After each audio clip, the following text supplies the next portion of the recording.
ensoleillé de juin, le zoo de Granby accueille bon nombre de touristes et de groupes scolaires venus observer les animaux et profiter de la piscine à vagues.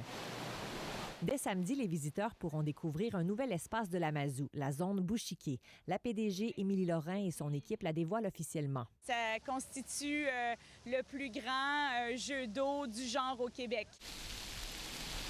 Les aménagements ont coûté 5 millions de dollars. Le projet a obtenu un soutien du Programme d'aide à la relance de l'industrie touristique du gouvernement du Québec. Ça vient consolider notre expérience. Je pense que les gens ont besoin de nouveautés. Ça vient vraiment créer de l'engouement face à notre parc aquatique, face à notre zoo. Ce qu'on voit devant nous actuellement, c'est la zone glissade. Donc, le Bouchiquet en tant que tel est séparé en 3 zones. L'objectif est de convenir à toute la famille, explique le directeur des opérations Jeffrey Dessel.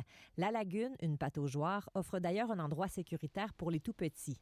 Les personnes à mobilité réduite pourront aussi profiter des installations. On a 2 glissades, en fait, à mobilité réduite. Okay. Donc, pour nous, c'était très important. Puis ça fait partie, en fait, du projet. À chaque fois que le zoo, maintenant, fait un nouveau projet, on essaie de toujours avoir la touche mobilité réduite. Autre nouveauté, Immersion sauvage, une expérience dans laquelle on observe des animaux de partout dans le monde dans leur habitat à l'aide d'un casque de réalité virtuelle. Quant aux nouveaux pensionnaires à voir en chair et en os, un bébé paresseux né le 22 mai. On a Tika, une femelle de 10 ans, et le mâle, le Pouipoui, âgé de 24 ans, qui ont donné naissance à ce petit bébé-là.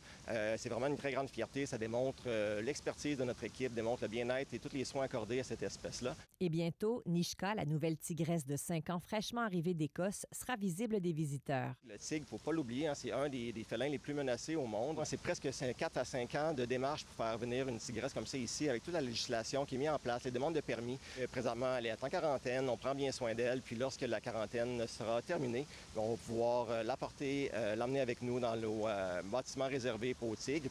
Un bâtiment souvent bien populaire chez les visiteurs. D'ailleurs, ils sont entre 600 et 700 000 à fréquenter le zoo chaque année, une attraction qui a des retombées économiques sur toute la région. Ici Marie-Hélène Rousseau, Radio-Canada, Granby.